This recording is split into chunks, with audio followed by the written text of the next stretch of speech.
Hello everyone. तो कैसे आप लोग? बहुत सारे लोग मुझसे फर्स्ट ईयर में पढ़े होंगे और बहुत सारे शायद नए भी पढ़े हो, कुछ लोग नए आए हो। अब जो लोग नए आए हो शायद वो नहीं जानते हो, ठीक है। और जो पुराने हैं वो तो अच्छे खासे जानते ही होंगे, ठीक। तो आप जानते ही, जैसे कि मैं हर चैप्टर को कितने फ्लो चार्ट्स में कराने की कोशिश करता हूँ, कितने ट्रिक लाने की कोशिश करता हूँ, ठीक है। जो भी पॉइंट्स होते हैं ताकि वो सारे आपके यहाँ पर इंक्लूड करता हूँ, ठीक है। अगर कोई इंपॉर्टेंट श्लोक मुझे लगता है तो वो भी मैं इसमें इंक्लूड कर देता हूँ, ठीक है। आपका सारा एनसेंसम का जो सिलेबस होता है वो सारा यहाँ पर मैं बताता हूँ, कोई पॉइंट नहीं छोड़ता हूँ। अगर फिर भी कोई पॉइंट रह जाता है, आपको लगता है ये सर ने नहीं बताया, तो मैं उसके लिए व्हाट्सअप में आपको नंबर दे रखता हूँ डिस्क्रिप्शन के अंदर। और जो लोग फर्स्ट ईयर के वो तो उनको तो पता ही है कि मैं सारी प्लेलिस्ट बना चुका हूँ मोस्टली। अभी अभी हमारा संस्कृत कंटिन्यू है, ठीक। और इस सेकंड फ्रॉक को बनाने की वीडियो ये था कि कुछ बच्चे यहाँ पर रिस्पॉन्स कर रहे थे कि सर सेकंड फ्रॉक को स्टार्ट कर दीजिए। देखो अभी ऐसे तो स्टार्ट हम कर रहे हैं, लेकिन ऐसा इतना नहीं कर पाएंगे कि हम रेगुलर आपके लिए वीडियो डाल पाए, क्योंकि फर्स्ट प्रॉप वाले बच्चों को मैं प्रॉमिस कर चुका हूँ संस्कृत के लिए, तो उनको मैं पहले संस्कृत का यहाँ पर कंप्लीट कराऊंगा। लेकिन अगर आप लोगों का रिस्पांस अच्छा आता है, आप लोग कहते हैं कि सर, कहते हैं कि आपकी मतलब कहने का मतलब ये है कि आप बहुत ज़्यादा रिस्पांस दिखाते हो, अच्छा लव दिखाते हो, अच्छी कमेंट करते हो, ठीक है। वीडियो को हाइक करते हो, देखो वीडियो को आप हाइक भी कर दिया करो, ठीक है। एक आप साइड वाले कमेंट वाले साइड वाले ऑप्शन है, मैंने उसके अलग से वीडियो बनाई है कि इस तरह से हाइप करें। आप साइड में करोगे तो हाइप वाला ऑप्शन होगा, तो वहाँ पर आप मुझे हाइप कर सकते हो, मतलब कुछ नंबर मिलते हैं, ठीक है। जो यूट्यूब का एक नया फीचर है, तो उसमें आप लोग 2 से 3 बार हाइप कर सकते हो एक वीडियो को, ठीक। जिससे भी क्या होता है कि बहुत सारे लोगों के रीच में जाता है, ठीक है। क्योंकि हमारा चैनल देखो एक छोटा ही चैनल है, तो इतना खासा रीच में नहीं जाता है। कि बड़े लोग क्या करते हैं कि वो सब पैसे वैसे वगैरह से प्रमोशन यहाँ पर करते हैं, अच्छे अच्छे थंबनेल लगाते हैं, तो हम पे ऐसी कोई एडिटिंग भी नहीं आती। अगर आप कोई लोग मेरी फ्री ऑफ कॉस्ट एडिटिंग कर सकते हो, मतलब थंबनेल वगैरह ऐड कर सकते हो, तो मुझे ज़रूर कांटेक्ट करें, ठीक है। जो क्योंकि मैंने जो थंबनेल लिए थे ना वो अभी किसी से लिए थे, एक फर्स्ट ईयर का ही बच्चा था, तो उससे लिए थे 50 रुपये के अंदर। उसने मुझे 3-4 थंबनेल यहाँ पर प्रोवाइड किए थे। तो देखो मैं हर एक वीडियो के लिए थंबनेल बना सकूँ इतना पॉसिबल नहीं है, क्योंकि यूट्यूब से ऐसा कोई इनकम तो है नहीं कि इतनी इनकम हो रही है, तो मैं खुद ही कर लेता हूँ, ठीक है। अगर आप मुझे एक अच्छी इनकम भी मिलेगी तो मैं यहाँ पर आपके अच्छा कंटेंट भी लाऊंगा, डिजिटल कंटेंट भी लाऊंगा, पर उन सब के लिए यहाँ पर टाइम लगता है, ठीक है। चीज़ें अच्छी होनी चाहिए, ठीक है। तो आपके सारे जो एस्पेक्ट्स होते हैं वो सही होने चाहिए। तो अब बस मैं इतना ही आपसे कहना चाहता हूँ, अगर आप लोग चाहते हैं कि मैं सेकंड प्रॉप यहाँ पर स्टार्ट करूँ, तो आप ज़्यादा से ज़्यादा लोगों को शेयर करें, ठीक है। ज़्यादा से ज़्यादा कमेंट करें, ठीक, अच्छी इसको रीच में पहुँचाएं, ताकि मुझे लगे कि हाँ मुझे सेकंड प्रॉप स्टार्ट करना चाहिए। अगर मुझे लगता है कि इस पर रिस्पॉन्स अच्छा नहीं आ रहा है तो मैं इसको कंटिन्यू नहीं करूँगा। मैं फर्स्ट प्रॉप सेकंड यानी फर्स्ट प्रॉप वाले के लिए संस्कृत को यहाँ पर कंप्लीट करने वाला हूँ। तो इसी के साथ हम इस चैप्टर को हम स्टार्ट करते हैं। करेंगे यहाँ पर चरक संहिता का हम चैप्टर नंबर 19 कवर करते हैं। वैसे तो हमारा बीएमएस सेकंड प्रॉफ का जो चैप्टर नंबर 13 से, यानी जो हमारा स्वेद अध्याय है, ठीक है, स्नेह अध्याय स्वेद अध्याय, यानी जो चैप्टर नंबर 13 स्नेह अध्याय है उससे स्टार्टिंग हो जाती है। लेकिन यहाँ पर हम चैप्टर नंबर 19 से स्टार्ट करते हैं, क्योंकि इस चैप्टर के अंदर जितनी भी डिजीज होती है, सामान्य डिजीज या फिर जनरल जो डिजीज होती है, उनके बारे में यहाँ पर इनका क्लासिफिकेशन किया गया है, ठीक है। ये जो डिजीज आप आगे जाके भी पढ़ोगे, ठीक है, चिकित्सा स्थान में पढ़ोगे, तो अभी बेटर रहेगा कि अभी आप इनको याद कर लीजिए। और याद करवाने के लिए मैं आपके लिए ट्रिक भी लाया हूँ, ठीक है। देखो कोई भी आपको इतनी ट्रिक नहीं बताएगा जितने आज मैं आपको ट्रिक बताने वाला हूँ। इस चैप्टर को मैं पूरी ट्रिक से ही आपको याद करा दूंगा, ठीक है, ताकि आपको ये लॉन्ग टाइम तक याद रहे, ठीक है। ये चैप्टर आपके लिए बहुत ज़्यादा इंपॉर्टेंट है, क्योंकि इसको याद करना ना आपके लिए बहुत ज़्यादा बेनिफिशियल होगा। कि जब भी आप कोई डिजीज पढ़ोगे आपको पहले ही पता होगा कहाँ किस किस व्याधि के कितने रोग होते हैं, कौन कौन से रोग होते हैं, ठीक है। जैसे मैंने यहाँ पर लिख भी रखा है कि याद कराने की गारंटी लेता हूँ, ठीक है। वैसे तो कोई किसी चीज़ की गारंटी नहीं लेता है, पर लेकिन मैंने यहाँ पर आपको याद कराने की गारंटी ले ली है, तो मतलब ले लिया, तो अब मुझे आपको याद करानी है, चाहे उसके लिए मुझे कैसे भी आपके लिए ट्रिक बनानी पड़े, ठीक है। अब जितनी पॉसिबल ट्रिक हो सकती है मैंने बनाई है। अगर आपके भी पास कोई ऐसी ट्रिक हो, अच्छी ट्रिक हो, मुझसे बेटर हो, तो आप कमेंट में जरूर क्या करो, और मैं डिस्क्रिप्शन में अपना नंबर दे देता हूँ, तो वहाँ पर भी आप उस ट्रिक को लिख सकते हो। तो चलिए अब स्टार्ट करते हैं अष्टो उदरियम अध्याय। अब देखो जो लोग पहली बार मेरे चैनल पर आए जुड़े हुए हैं, तो बीएमएस फर्स्ट ईयर के तो शायद सभी लोग मुझे जानते होंगे, लेकिन जो सेकंड ईयर के हैं, ठीक है, सेकंड ईयर के वो लोग जानते हो जो मुझसे पहले पढ़े थे, ठीक। जैसा कि बहुत लोगों का कमेंट भी आ रहा था कि सर आप सेकंड फ्रॉक कब से स्टार्ट करोगे, ठीक है। वैसे तो भी मैं ऐसे नहीं कह रहा कि मैं रोज से अब सेकंड फ्रॉक की वीडियो डालने लगूंगा, क्योंकि अभी हम बीएमएस फर्स्ट फ्रॉक को कंप्लीट करने पर ज़्यादा फोकस कर रहे हैं। तो उसके बाद जैसे ही मुझे टाइम मिलता है तो मैं सेकंड फ्रॉक की भी थोड़ी थोड़ी वीडियो अपलोड करता रहूँगा साथ में। तो अब हम बात करेंगे सबसे पहले चरक संहिता के सूत्र स्थान के चैप्टर नंबर 19 के बारे में, ठीक है, जिसका नाम है अष्टोम उदरम अध्याय। अब ये अष्टोदरम अध्याय, पहले हम इस चैप्टर के नाम को समझते हैं कि अष्टो उदरियम अध्याय इस चैप्टर के नाम को क्यों रखा गया है, ठीक है। अब देखो जैसे अष्ट का मतलब होता है 8 और उदर का मतलब आप जानते हैं जो एब्डोमेन वाला रीजन होता है, ठीक है। यानी कि 8 उदर वाले जो रोग होते हैं, मतलब जो 8 उदर में जो रोग होते हैं।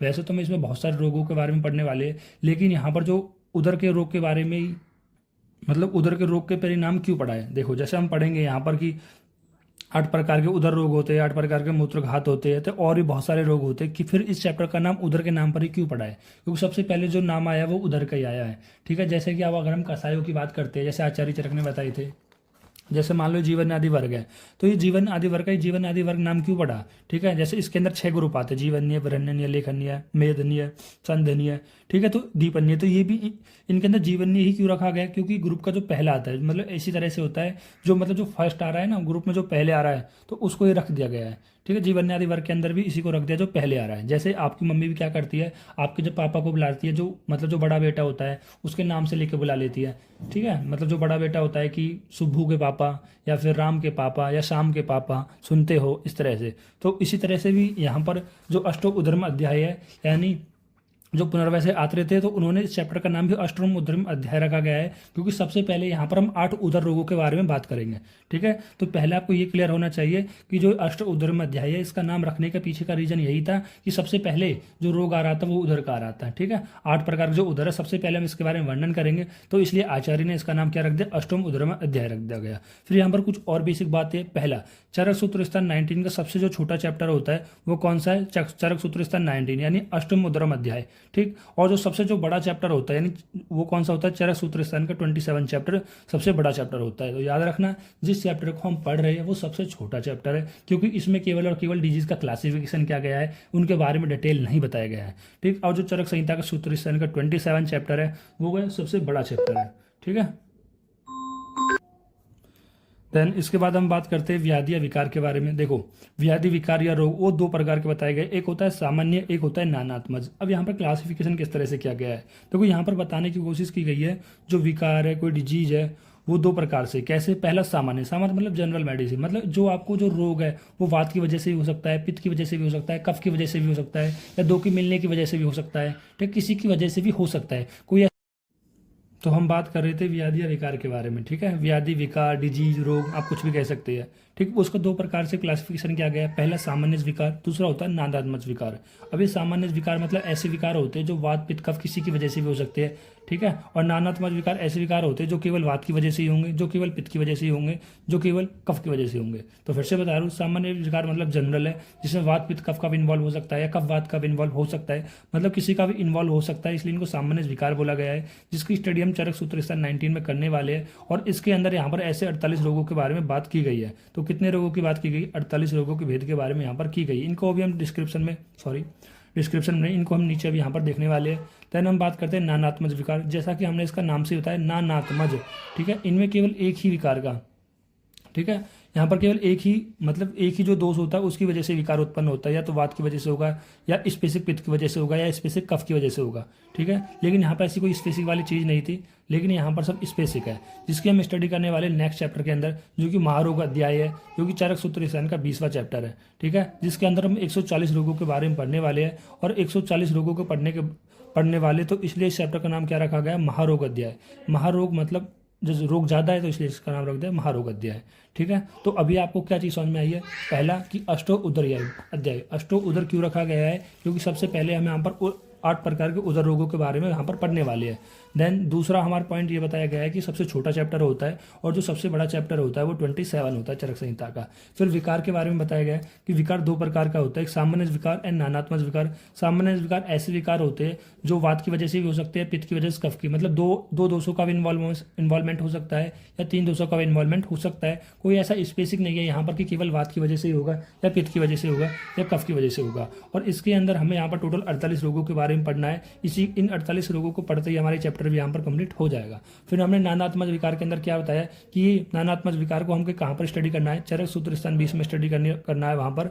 और वहाँ पर हमें 140 रोगों के बारे में वर्णन करना है, जिनमें स्पेसिफिक वात के 80 रोग होते हैं, और स्पेसिफिक पित्त के 40 रोग होते हैं, स्पेसिफिक कफ के 20 रोग होते हैं। स्पेसिफिक का मतलब क्या है? स्पेसिफिक का मतलब ये होता है कि वात रिस्पॉन्सिबल होता है 80 प्रकार के रोगों के लिए, पित्त रिस्पॉन्सिबल होता है 40 प्रकार के रोगों के लिए, और कफ रिस्पॉन्सिबल होता है 20 प्रकार रोगों के लिए। तो यहाँ पर ऐसा नहीं है कि वात से केवल 80 ही प्रकार के रोग हो सकते हैं, या पित्त से केवल 40 हो सकते हैं, या कफ से केवल 20 ही हो सकते हैं। होने को तो बहुत सारे हो सकते हैं, लेकिन यहाँ पर आचार्य ने ऐसे क्लासीफाई कर दिया है कि इन रोगों को अगर आप पढ़ लोगे, ध्यान रख लोगे, तो आप नॉर्मल ही एक तरीके से एक बार में ही बता सकते हो। ठीक है, जैसे आप यही तो करते हो। ट्रीटमेंट में क्या होता है कि बहुत सारी जो डिजीज होती है वो कॉमन होती है, नॉर्मल केस आते हैं। जैसे नॉर्मल अगर आप क्लिनिक खोलते हो कि बुखार का, पेन का, पेट दर्द का, चक्कर का, ये नॉर्मल होती है। आने को तो आपके पास कैसा भी केस आ सकता है। तो आचार्य ने बताया है कि ऐसी 80 प्रकार की बात की बता दी, ऐसी 40 प्रकार की पित्त की बता दी। मतलब आप इनको देख के आप पता लगा सकते हो कि स्पेशल बात का ही है, स्पेशल पित्त का ही है, या स्पेशल ये कफ का ही है। ठीक है, तो इतना आपको क्लियर होना चाहिए, और ज़्यादा हम इसको डिटेल में नेक्स्ट चैप्टर में कवर करेंगे। तो अब हम पढ़ने वाले यहाँ पर जो सामान्य रोग है। ठीक है, तो सामान्य रोग हमने कितने भेद बताए? इंपॉर्टेंट है, 48 रोग भेद बताए।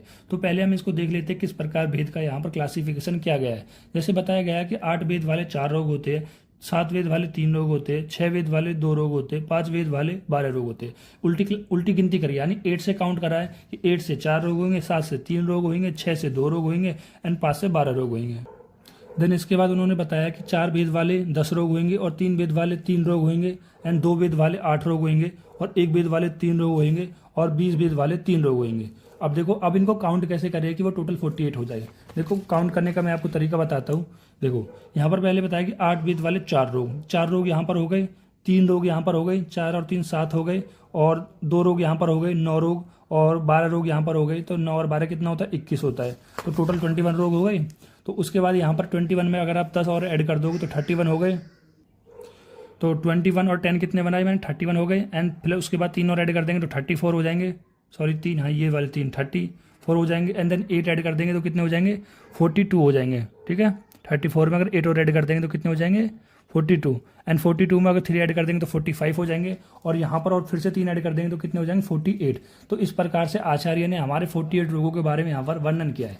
तो आपको क्लियर होना चाहिए कि 48 रोग कैसे, क्योंकि बहुत से को तो यही नहीं पता होता, काउंटिंग ही नहीं पता कि 48 रोग है किस प्रकार से। क्योंकि यहाँ पर दे रखे हैं ना कि 8 वेद वाले 4 रोग, 7 वेद वाले 3 रोग, इनको ही काउंट कर लेते हैं कि 8 भेद, 7 भेद, 2 भेद। नहीं, वो काउंट नहीं करने हैं, आपको रोग काउंट करने हैं। ठीक है, तो आपको क्लियर होना चाहिए कि 8 वेद वाले 4 रोग होते हैं। अभी 4 रोग कौन कौन से होते हैं? अष्टो उदर अध्याय, सॉरी अष्टो उदरम रोगम, अष्टो मूत्रघात, अष्टो क्षीरदोष, अष्टो रेत दोषो।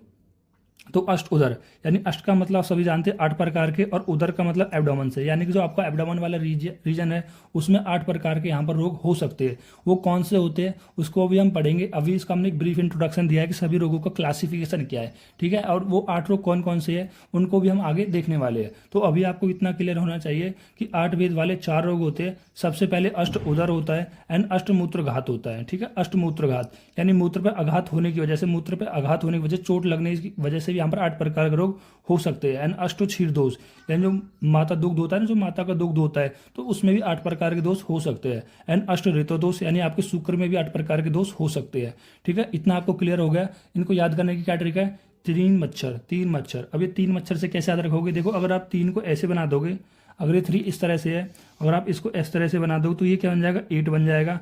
ठीक है, और अगर इसको ऐसे ही रहने दोगे तो ये क्या बन जाएगा? उदर रोग। यानी आप इसे याद रख सकते, उदर रोग, एम से मूत्रघात रोग, और 6 से क्षीरदोष रोग, एंड 8 से क्या हो जाएगा? रेत दोष। तो इस तरह से आप याद रख सकते हो कि 8 प्रकार के यहाँ पर, सॉरी 8 भेद वाले 4 रोग होते हैं। 3 मच्छर से याद रख लेना, 3 आपका उदर के लिए भी समझा जाएगा, और 3 आपका यहाँ पर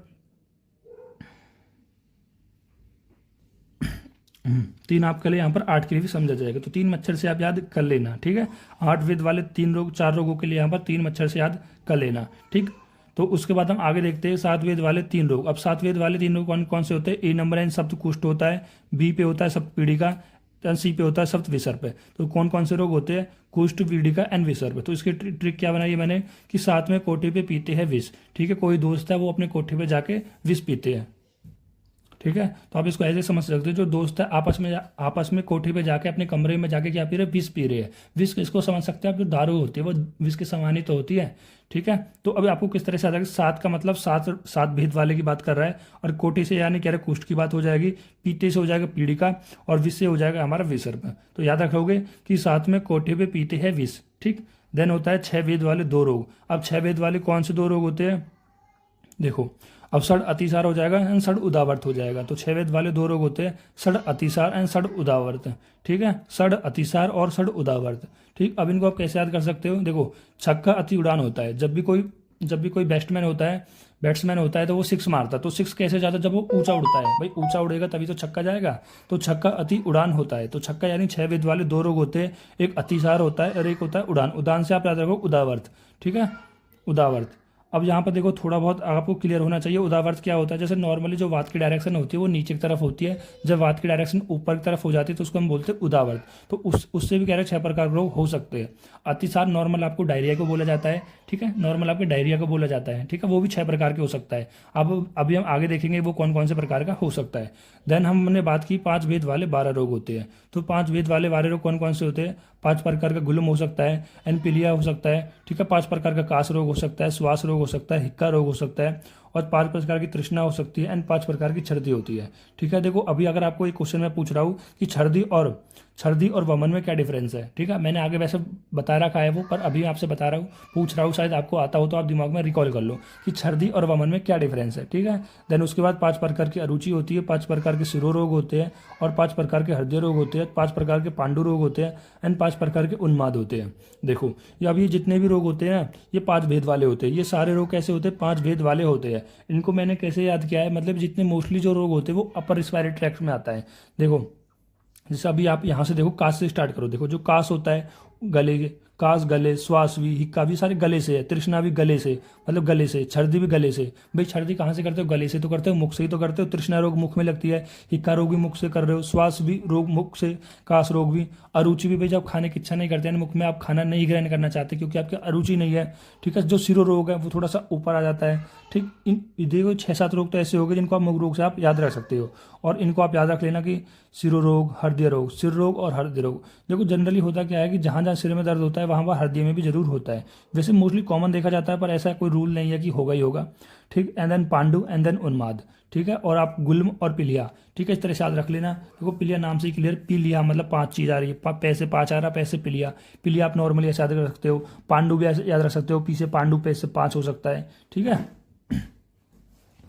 तो और इसी तरह से 2-4 आप याद कर लेना, क्योंकि अगर मैं इतने सारे ट्रिक बनाता तो आप ट्रिक में कंफ्यूज हो जाते। ऐसा नहीं है मैं ट्रिक नहीं बना सकता, ट्रिक बन जाएगी, पर लेकिन वो वही है कि इतने सारे रोगों की ट्रिक याद करना थोड़ा सा मुश्किल होता है, और ये छोटी छोटी चीज़ें तो भूल जाते हैं। बहुत सारी चीज़ें आपको नॉर्मली याद करनी पड़ती है। तो अभी तक आपने क्या जाना है? अभी तक आपने जाना है कि 8 भेद वाले 4 रोग होते हैं। अब मुझे बताइए 4 रोग कौन कौन से होते हैं? 3 मच्छर वाले ट्रिक पे जाइए, 3 से याद रखोगे आप, 3 से याद रखोगे अष्ट उदर रोग हो जाएगा, और मैं से याद हो जाएगा हमारे, देखो अष्ट उदर रोग हो जाएगा, मैं से क्या हो जाएगा? अष्ट मूत्रघात हो जाएगा, और 6 से क्या हो जाएगा? अष्ट क्षीर दोष हो जाएगा, यानी 8 दूध के रोग होते हैं। और ऐसे क्या जो रेतसोम किसको बोलते हैं? शुक्र को बोलते हैं। तो 8 प्रकार के यहाँ पर शुक्र दोष हो जाएंगे। एंड 7 वेद वाले 3 रोग होते हैं। कौन कौन से होते हैं? जितने भी स्किन डिसऑर्डर होते हैं, यहाँ पर मोस्टली स्किन डिसऑर्डर की बात की गई है।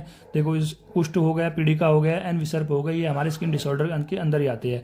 साथ में कोठी पे पीते हैं विष। 6 वेद वाले दो रोग होते हैं कि जब सचिन छक्का मारता है तो जो गेंद होती है वो अति उड़ान करती है। तो अतिसार और उदावर्त वो 6 भेद के अंदर आ जाएंगे। 5 वेद वाले 12 रोग होते हैं, ये मैं आपको समझा चुका हूँ। देखो जितना डिटेल में मैं इस चैप्टर को पढ़ाने वाला हूँ ना, या पढ़ा रहा हूँ, इतना डिटेल में आपको कहीं भी नहीं मिलेगा। चाहे आप कोई कोचिंग ज्वाइन कर लेना, मतलब ऑफलाइन कोचिंग ज्वाइन कर लेना, ऑनलाइन कोचिंग ज्वाइन कर लेना। ठीक है, मतलब जो आपके टीचर पढ़ाते हैं या फिर कोई ऑनलाइन बहुत से टीचर्स पढ़ा रहे हैं, तो आपको इतना डिटेल में कहीं भी नहीं मिलने वाला है। ठीक है, ये क्योंकि मैं आपके लिए इतनी सारी ट्रिक भी लाया हूँ, इतना सारा यहाँ पर ज्ञान लेके आया हूँ। क्योंकि इस चैप्टर को क्या करते हैं टीचर, नेगलेक्ट करते हैं, बोलते हैं कि वो तो पढ़ना ही पढ़ना है तुम्हें। लेकिन अगर आप इनको एक जगह ही पढ़ लोगे तो आपको आगे जो आने वाले सब्जेक्ट होंगे, आगे आने वाले जो चैप्टर होंगे, उनमें आपको बहुत आसानी होने वाली है। ठीक है, देखो एक और इसकी इंपॉर्टेंट बात बता देता हूँ इस चैप्टर की। इस चैप्टर के अंदर मान लो कि अगर आपसे बता दिया कि 3 प्रकार का शोथ होता है, जैसे अभी हम शोथ के बारे में पढ़ेंगे कि 3 प्रकार का शोथ होता है, मतलब 3 प्रकार की स्वेलिंग होती है, वात की वजह से, पित्त की वजह से, कफ की वजह से। ठीक है, और कुछ चैप्टर के अंदर बता देगा कि 4 प्रकार की होती है, 5 प्रकार की होती है। ठीक, लेकिन आपको माननी किसकी? आपकी मानो इसी वाले चैप्टर की है, यानी जो चरक सूत्रस्थान 19 चैप्टर में जो चीज़ कह दिया तो कह दिया। ठीक है, इसकी जो बात है वो बिल्कुल आब्दोपदेश की तरह है। जैसे आब्दोपदेश के जो वचन होते हैं, उन्होंने जो बात कह दिया तो कह दी। तो इस प्रकार से चैप्टर की बात आपको माननी है कि जितने इसमें भेद बता दिए गए उतने ही होने वाले। देखो हो तो आप बहुत भी सकते हैं कि कुछ आचार्य अलग बताते हैं, कुछ अलग बताते हैं। आचार्य चरक भी कभी कभी क्या है कि शोथ यहाँ पर 3 बता दिए, कहीं और 5 बता दिए। ठीक है, लेकिन इस चैप्टर को यहाँ पर इसलिए ऐड किया गया है ताकि आपको एक क्लियर आइडिया मिले कि जो इस चैप्टर के अंदर है वही आपको सत्य है, वही आपको मानना है, उतना ही रोग। फिर हम आगे बात करते हैं, 4 भेद वाले 10 रोग होते हैं। 4 भेद वाले 10 रोग कौन से होते हैं? चत्वारो अपस्मारा, यानी 4 प्रकार का अपस्मार होता है। अपस्मार यानी जो अपस्मार हम बोलते हैं इपिलिप्सी को, यानी जो मिर्गी के जो दौरे आते हैं ना उसको हम बोलते हैं। और 4 प्रकार के अक्षी रोग होते हैं, यानी आई रिलेटेड डिसऑर्डर्स होते हैं, डिजीज होती है, ठीक है। कर्ण रोग होते हैं, प्रतिशय रोग यानी जो रनिंग नोज होती है। 4 प्रकार के मुख रोग होते हैं, 4 प्रकार के गृहिणी रोग होते हैं, डुडोनियम वाला रीजन एंड 4 प्रकार के मध्यात्य रोग होते हैं एंड 4 प्रकार की मूर्छा रोग होती है, 4 प्रकार का शोष होता है, ठीक है। देखो शोष, चलो इसको आगे बताऊंगा मैं एक बार। 4 प्रकार का क्लेविया होता है, ठीक है। तो ये यहाँ पर 4 भेद वाले 10 रोग होते हैं। तो इनको आप कैसे याद करोगे? देखो इनके लिए मैं ट्रिक लाया हूँ। कैसे कि अगर आप इनको एक तरीके से देखोगे, ये सारे ज्ञान इंद्रिय के अंदर आता है भाई। अगर आपकी 5 ज्ञान इंद्रिया कौन कौन सी होती है भाई? कौन कौन सी होती है? चक्षु इंद्रिया होती है, देखो चक्षु इंद्रिया होती है, ठीक है। और कौन सी होती है? आपकी घ्राण इंद्रिया होती है। अगर आप इनके अधिष्ठान की बात करो, देखो एक तो होती है ज्ञान इंद्रिया, और ज्ञान इंद्रिया का जो अधिष्ठान होता है, जैसे मान लो कि पहली जो इंद्रिया होती है वो चक्षु इंद्रिया होती है, ठीक है। अब चक्षु इंद्रिया का जो अधिष्ठान होता है वो कौन सा? अक्षी रोग हो जाए, मतलब आँख होंगी। और जो हमारी घ्राण इंद्रिया है, ठीक, घ्राण एंड छोत्र इंद्रिया, देखो घ्राण यानी जो स्मेल वाली है। अब जो छोत्र की हम बात करें, जैसे छोत्र जो इंद्रिया वो कौन, इसका जो अधिष्ठान होता है वो कर्ण रोग होता है, ठीक है। और जो हमारी घ्राण इंद्रिया, इसका जो अधिष्ठान होता है वो नोज होता है, नोज। तो इससे आप प्रत्यय रोग यानी रनिंग नोज, इस तरह से याद रख सकते हो, ठीक है। एंड मुख रोग, ये मैंने आपको ऐसे बताया कि आप ज्ञान इंद्रियों के अधिष्ठान से भी अक्षी रोग, कर्ण रोग या फिर नासा के हम प्रत्यय रोग से रिलेट कर सकते हैं, ठीक है। मुख रोग हो गया, तो इनको आप इस तरह से यहाँ पर रिलेट करके याद कर सकते हो। तो आप कैसे याद करोगे? ऊपर की ज्ञान इंद्रिया का अधिष्ठान, मतलब ऊपर क्या होता है? ज्ञान इंद्रिय का अधिष्ठान होता है। जैसे कि अक्षी रोग भी कह रहा है चक्षु इंद्रिय का अधिष्ठान होता है। कर्ण रोग छोत्र इंद्रिय का अधिष्ठान होता है। प्रतिशय यानी जो नासिका होता है वो घ्राण इंद्रिय का अधिष्ठान, सॉरी नासिका घ्राण इंद्रिय का अधिष्ठान होता है, ठीक है। और मुख रोग, मुख के अंदर क्या होता है? जीवा होती है। तो इस तरह से आप थोड़ा सा रिलेट करके कर सकते हो चीज़ों को, ठीक है। देखो आप सारे डायरेक्टली लेटोगे तो आप भूल जाओगे, पक्का याद ही नहीं होने वाला है। चाहे आप 10 बार इनको एक बार याद कर लेना, क्योंकि मैंने खुद इसको 7 बार पढ़ा है और 7 बार पढ़ने के बाद भी मुझे बहुत सारी चीज़ें याद ही नहीं आ रही है, ठीक है। तो मैंने यही पॉसिबल ट्रिक बनाई है आपके लिए, ठीक है, ताकि आपको ये चीज़ लॉन्ग टाइम तक ये याद रहने वाला है। क्योंकि आप 1-2 बार पढ़ोगे और अगले चैप्टर पे कर जाओगे, मैं गारंटी दे रहा हूँ कि जब भी आपका टेस्ट होगा आपको कुछ भी याद नहीं आएगा,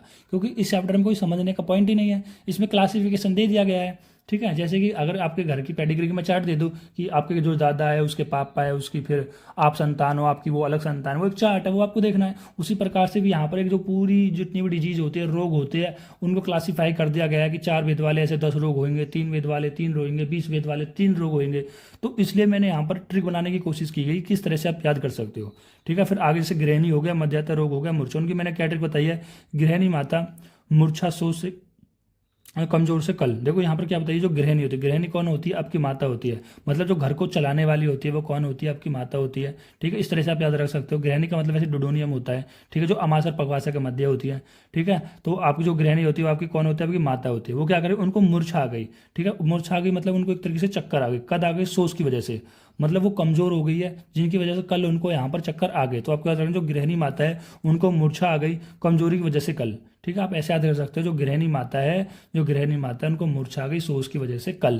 तो इस तरह से आप नॉर्मल याद रख लोगे। और इनको आप याद रख लोगे ऊपर से याद रख लोगे अपस्मार, और जो ज्ञान इंद्रियों का जो अधिष्ठान है अक्षीर का, कर्ण का, प्रतिसाय का और मुख का, नॉर्मली आप इनको याद करके लिख सकते हो। देन उसके बाद हम बात करते हैं कि 3 भेद वाले 3 रोग होते हैं। कौन कौन से होते हैं? त्रिशोथ, 3 प्रकार का शोथ होता है। शोथ मैंने आपको बताया स्वेलिंग, यानी 3 प्रकार की स्वेलिंग होती है। कौन कौन सी स्वेलिंग होती है? अभी वातज पित्त कफज की वजह से स्वेलिंग होती है, उसको भी हम आगे डिस्कशन करेंगे। एंड 3 प्रकार का क्लास रोग होता है। क्लास एक प्रकार का स्किन डिसऑर्डर होता है, ठीक है। 3 प्रकार का क्लास होता है। 3 प्रकार का लोहित पित्तम रक्त यानी रक्तपित्त रोग होता है। लोहित को जो एक पर्याय नाम होता है वो कौन होता है? रक्त का पर्याय होता है लोहित, ठीक है। रक्तपित्त बोल सकते हैं, लोहित पित्त बोल सकते हैं। इसकी ट्रिक क्या है कि तीनों की शकल देखो, यानी तीनों की क्या देखो? शकल देखो। एस से शोथ, के से क्लास और एल से लोहित पित्त, इस तरह से आप याद रख सकते हो। देन होता है 2 भेद वाले 8 रोग। 2 भेद वाले 8 रोग कौन कौन से होते हैं? ये आपको डायरेक्टली याद करने पड़ेंगे, क्योंकि 2 चीज़ है ना, 2 अगर देखो अगर किसी का जो क्लासिफिकेशन हो रहा है वो 2 है तो नॉर्मल याद कर सकते हो कि 2 से ज़्यादा 3 है, 4 है, 5 है, तो एक बार वहाँ पर ट्रिक बनाने की जरूरत पड़ती है। तो ये तो आपको डायरेक्टली याद होने चाहिए कि 2 प्रकार के ज्वर होते हैं। कौन कौन से होते हैं अभी आगे देखते हैं। 2 प्रकार के वर्ण होते हैं, 2 प्रकार की इंजरी होते हैं, 2 प्रकार के आयाम होता है, 2 प्रकार की गृहदशा होती है, एंड 2 प्रकार का कामला होता है, जॉइंडिस होता है, ग्रेथसी साइटिका को बोलते हैं। ठीक है, आयाम के बारे में भी बात करेंगे। 2 प्रकार का आम दोष होता है। आम दोष मैं आपको पहले बता चुका हूँ फर्स्ट ईयर के अंदर भी। आम क्या होता है? अपक्व अन्न होता है। ठीक है, अपक्व अन्न की वजह से यहाँ पर 2 प्रकार के दोष होते हैं। एंड 2 प्रकार का वात रक्त होता है। वात रक्त यानी गाउट जो गठिया होता है वो भी 2 प्रकार का होता है। एंड 2 प्रकार का अर्श रोग होता है। अर्श जो पाइल्स रोग होता है। ठीक है, पाइल्स भी 2 प्रकार का होता है, बोलते हैं खूनी बवासीर। ठीक है, और एक होते हैं सूखी बवासीर जिसमें खून नहीं आता है। ठीक है, इसके बारे में हम बात अभी करते हैं। देन उसके बाद आता है एक भेद वाले 3 रोग कौन कौन से? उरु स्तंभ, उरु स्तंभ, उरु किसको बोलते हैं? जो आपका थाई वाला रीजन होता है। एंड संन्यास होगा अतत्व अभिनिवेश, अतत्व अभिनिवेश। ठीक है, अतत्व अभिनिवेश अगर आपने चैप्टर नंबर 17 पदार्थ विज्ञान का पढ़ा होगा, ठीक है, कार्यकारण सिद्धांत, तो उसमें एक थ्योरी आती है विपरीतवाद। विपरीतवाद में क्या होता है कि आपको ऐसा लगता है कि जैसे आपके आंखों के आगे मच्छर मक्खी घूम रही है। ठीक है, या फिर कुछ और ऐसा लगता है, वो सब कैसा होता है? अतत्व अभिनिवेश के अंदर ही आता है। ठीक है, वो हमने वहां पर समझाया था। ठीक, इसको आप कैसे याद रख सकते हो? यू से आप याद रख सकते हो। यू से उरुस्तम, एस से संन्यास, ए से हम अतत्व अभिनिवेश जिसका एक पर्याय होता है महागध। ठीक, अब हम बात करते हैं 20 वेद वाले 3 रोग होते हैं। 20 प्रकार के कृमि होते हैं, 20 प्रकार का प्रमेय होता है और 20 प्रकार के योनि रोग होते हैं। इसको हम योनि व्याप्ति भी बोलते हैं। तो क्या याद रखना है? 20 प्रकार के कृमि, 20 प्रकार का प्रमेय और 20 प्रकार का योनि व्याप्ति या योनि रोग होते हैं। ठीक है, नॉर्मली आप याद रख सकते हो। देन इसके बाद हम बात करते हैं, जो हमने अब क्वेश्चन पूछा था कि डिफरेंस बिटवीन वमन एंड छर्दी, वमन और छर्दी में क्या डिफरेंस है? तो वमन क्या है? एक थेरापेटिक प्रोसीजर्स होती है कि जैसे वमन विरेचन आपने देखा है ना, कि अगर आपकी बॉडी में कफ बढ़ गया है तो कफ को शांत करने के लिए आपको वमन कराया जा रहा है, यानी थेरापेटिक प्रोसीजर है जो आपको कराया जाता है। आपके दोषों को शांत कराने के लिए जो प्रोसेस किया जाता है उसे वमन कह रही है। छर्दी क्या हो रहा है? छर्दी मतलब जैसे कि आपको कोई बीमारी हो गई है। ठीक है, जैसे कि छर्दी उल्टी मान लो कब हो रही है आपको? जैसे कि यूरेटर में आपको कॉलिक हो गया है, मतलब यूरेटर में पतली हो गई, किडनी में पथरी हो गई, तो उसकी वजह से आपको उल्टियाँ हो रही है, या अपेंडिसाइटिस हो गया। ठीक है, जब हिस्ट्री टेकिंग भी अगर आप सब कुछ सही रहा तो हिस्ट्री टेकिंग भी पढ़ेंगे तो वहाँ पर देखेंगे ये सब चीज़ें। अपेंडिसाइटिस हो गया यानी कि अपेंडिक्स में इन्फ्लामेशन हो गया, उसकी वजह से भी उल्टी आ रही है। जो अपेंडिक्स हो गया, पैनक्राइटिस हो गया, ये सब कैसे होते हैं? ये एक इमरजेंसी कंडीशन होते हैं जिसके अंदर हमें डायरेक्टली पेशेंट को भर्ती कराना होता है। ठीक है, तो इन कंडीशन में क्या होता है? उल्टी होता है, यानी ये डिजीज जो छर्दी हो रही है वो एक डिजीज है। जो वमन होता है थेरेपेटिक प्रोसीजर है, ये आपको यहाँ पर पता होना चाहिए। ठीक है, देखो कुछ बेसिक्स नॉलेज से होती है जो आपको ये पॉइंट मदद करते हैं कि चीज़ों को अच्छे से समझने के। ठीक है, देन हम बात करते हैं 8 वेद वाले 4 रोग। अब 8 वेद वाले 4 रोग, देखो सबसे पहले हमने बात यही तो की थी कि 8 वेद वाले 4 रोग जिनको हम 3 मच्छर से याद किया था, यानी कि अष्ट उदर रोग, अष्ट मूत्रघात रोग, अष्ट अक्षी रोग और अष्ट रेतसु रोग। तो अब हम सबसे पहले बात करते हैं अष्ट उदर रोग, यानी 8 प्रकार के उदर रोग की बात करते हैं। तो उदर में 8 प्रकार के रोग कौन कौन से हो सकते हैं? वातो उदर, पित्तो उदर, कफ उदर, यानी वात की वजह से भी पेट में दर्द हो सकता है। ठीक है, पेट में रोग हो सकते हैं, पित्त की वजह से पेट में रोग हो सकता है, कफ की वजह से भी हो सकता है। देन सन्निपातस उदर, यानी तीनों की वजह से भी हो सकता है। ठीक है, जैसे मान लो अगर कोई पेशेंट आता है आपकी क्लिनिक पे, तो उसके एब्डोमेन में पेन, वो बताता है कि सर मेरे पेट में दर्द है इस वाले रीजन में, इस वाले हिस्से में। ठीक है, तो आप क्या यहाँ पर एक आयुर्वेदिक डॉक्टर की तरह क्या सोचोगे कि जो वो रोग हो रहा है वो वात की वजह से भी हो सकता है, वो रोग पित्त की वजह से भी हो सकता है, वो रोग कफ की वजह से भी हो सकता है, या फिर वो सन्निपातज हो सकता है, मतलब इसमें तीनों दोषों का इन्वॉल्वमेंट हो सकता है। देन या फिर वो रोग पीलिया उदर, यानी पीलिया की वजह से भी हो सकता है, बद्ध उदर की वजह से हो सकता है, छिद्र उदर की वजह से भी हो जाए, दको उदर की वजह से भी हो सकता है। ये क्या होते हैं? इतना अगर आप डिस्क्रिप्शन में बताने लग गया तो यकीन मानो ये चैप्टर सारे सब्जेक्ट को कंप्लीट कर देगा। मतलब जो चिकित्सा स्थान है वो आपको पढ़ने की जरूरत ही नहीं पड़ेगी। तो चिकित्सा स्थान भी पढ़ने के लिए दिया गया है, तो वहाँ पर इनको डिटेल में पढ़ेंगे। अभी आपको जो जो पॉसिबल है, जो जो आसान है, ईजी है आपको समझना है यहाँ पर, तो आप इनको यहीं पर ही समझिए। ठीक है, तो जितना है पॉसिबल उतना ही बताया जाएगा।